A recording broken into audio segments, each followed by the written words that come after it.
Hi, I'm Linda Farrell with the Linda Farrell Group, and I'm here to give you this DVD presentation of the IRS Town Hall meetings. Now, I want you to understand this is a modified version of what you would see if I did the presentation for real, because we don't have the interaction between the audience and me. And that dialogue is important because many of these senior managers have been involved in town hall meetings. They have either conducted them or they have worked with executives to conduct them. So that's valuable information. But because we don't have them and because we don't have the executive instructor, we are going to continue as if. There will be moments when I will pause and I will ask the audience questions, but you won't hear anything from them. So you have your PowerPoint presentation that I will give, and you have a copy of the Town Hall Guidelines. So with that, we will begin. Good afternoon. I'm Linda Farrell, and we're going to be talking about town halls. Now, many of you have been involved in town halls in the past. I understand you've worked with executives or you have conducted them yourselves. So I'd like to hear from you and talk about what's been important to you and what the experiences have been when you held the town halls, either in a positive way or things that you would have changed. Let's hear from you now. Now that's very interesting. It's interesting because the town halls that you conduct within the IRS are different from what you might see on television. And just recently, we've seen a lot of those town halls where people have been very contentious talking to their congressional leaders. In fact, in some of those town halls, the congressional leaders weren't even able to talk. You have a different experience. Hopefully, you're not as challenged by the people who are there at the town halls, since they are employees of the IRS.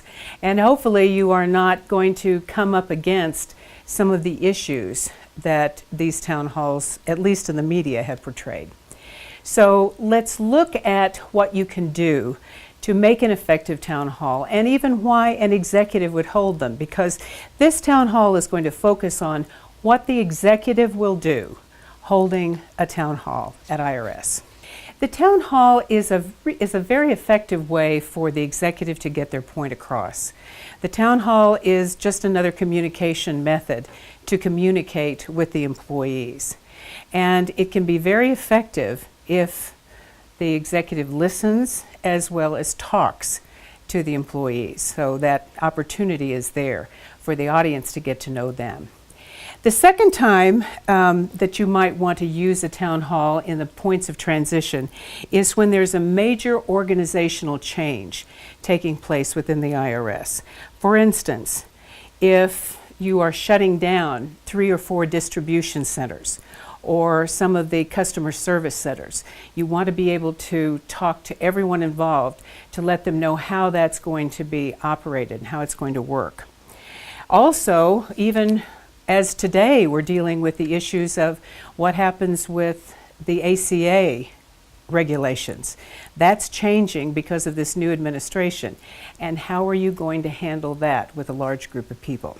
The other reason that you would hold town halls as an executive would be in that period of transition when you are talking about key issues or organizational changes that are taking place. For instance, you might want to kick off new initiatives or new priorities that the organization wants the employees to know about. Who better to do that than the executive? The other example would be to confirm a key organizational change. What is taking place and who is going to be responsible for some of these changes? That is a great opportunity for the executive to have the outcome of building relationships, of listening, and of conveying a message. So all of those are great reasons that town hall meetings might be held. Now, not all town halls are easy, because there are always pitfalls to town halls like there would be to anything else. And in speaking to more than 24 IRS executives, here's the information they gave me on what you should avoid if you are creating and working in your town hall. The first one is not being aware of the current issues at the site. So what you can do is find out as much as possible from the territory manager, senior manager, or even some other executives what's taking place. Also, not being prepared. What is your purpose for being there? What is your goal? Do you know exactly what your message is going to be? So prepare for that meeting. I heard a story from one executive about not being prepared and being hit with an issue that she had no idea was going to come up. She said, I felt like a deer in the headlights. I had no idea how to react to that. And if I had just done my preparation, I would be ready. So preparation. How about your involvement with NTEU? The union representative and your relationship with them can be very effective for you to understand some of the issues that are currently at the site. You always have a relationship with everyone, including the union, but is that relationship the one you want? So think about what you can do to build that. Not drawing upon the senior manager or the territory manager's knowledge of what's taking place. They have a great understanding. They're on the site. They know the current issues. So what can you find out about that? Not touching base with as many people as you can while you're there. While you are there on the site, it's not just the people in that district or in that department, but there are remote employees that you could arrange to have breakfast, lunch, or some kind of gathering together, bringing them in to the site to be able to find out what their concerns are. Not reaching out to as many people as possible. Who else do you know? Who else knows what's going on? Who else knows them? That would be helpful. That networking is going to benefit you. Not listening. Here is the big one.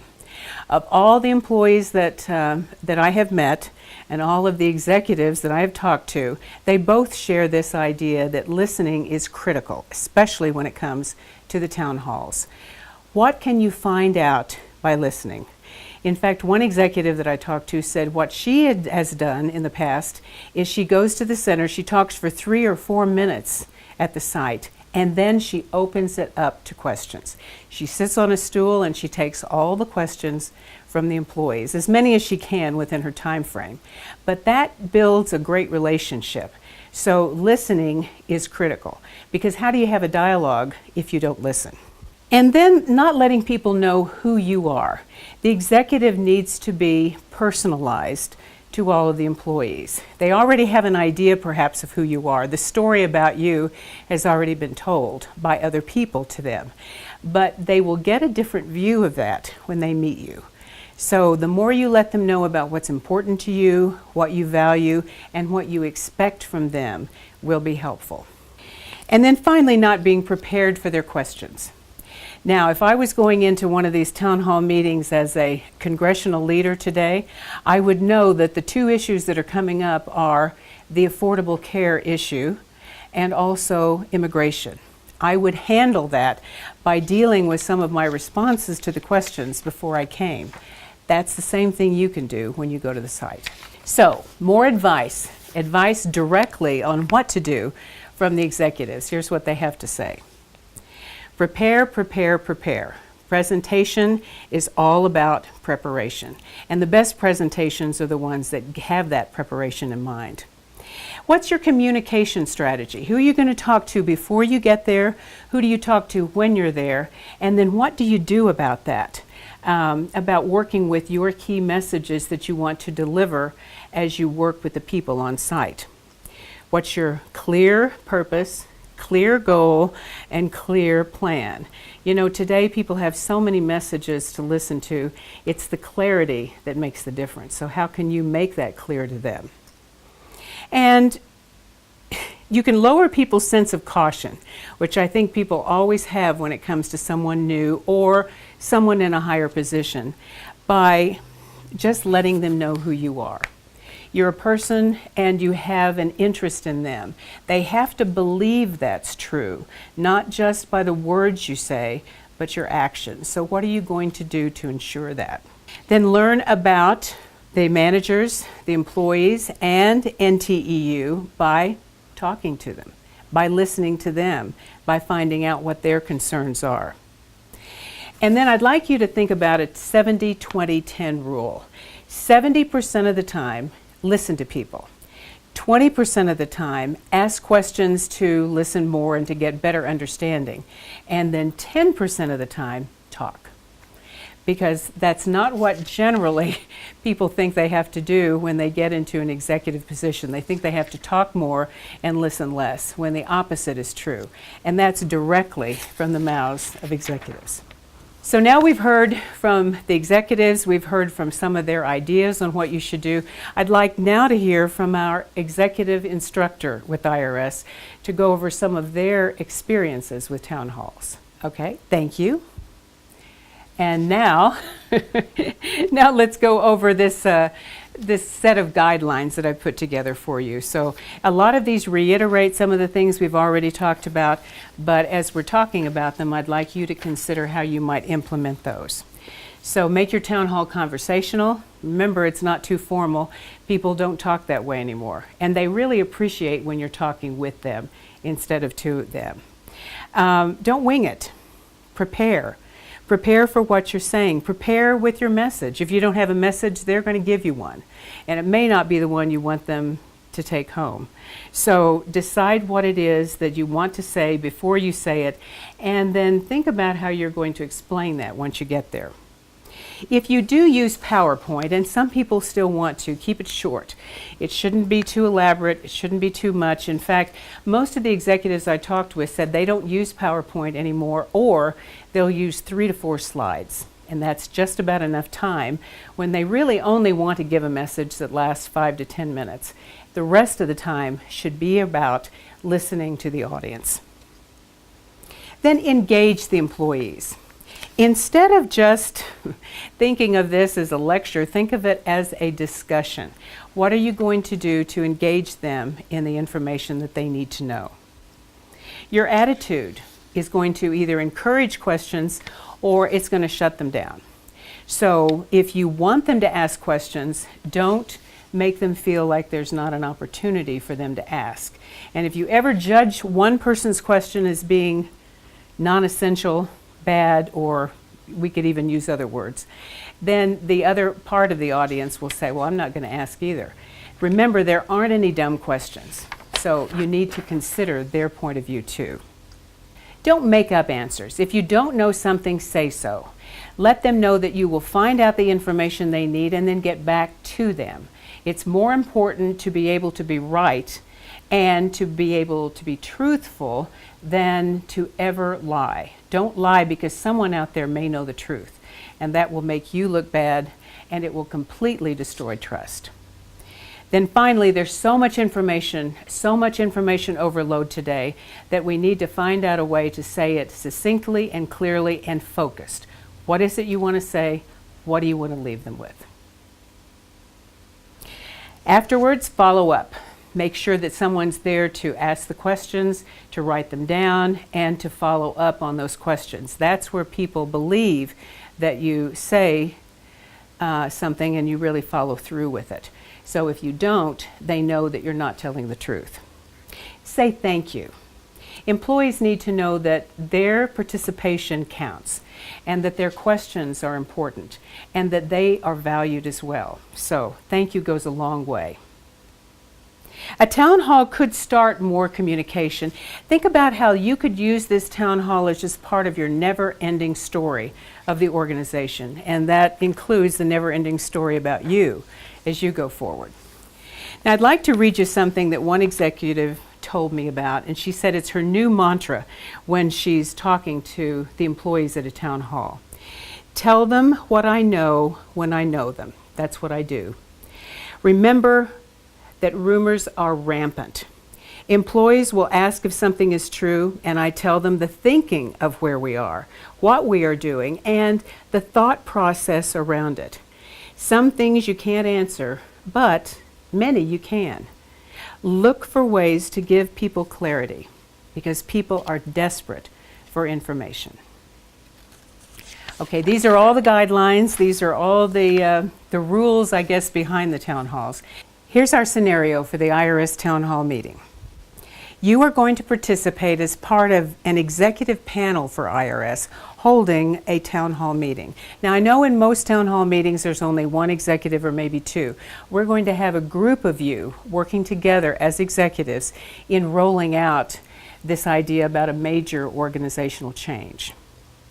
So you're part of this panel of IRS executives announcing this major organizational change. You're speaking to a group of employees in the area, and you're going to take their questions about the change. You're going to be speaking about your individual mission in the initiative, each one of the executives, and you're going to answer questions from the employees. So if you are in the first group of people who are in this town hall meeting, and each one will last 30 minutes, then the other part of the class will be part of the employees.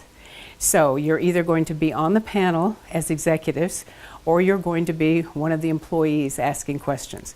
And the employees need to come up with 2 clear, relevant questions to this town hall.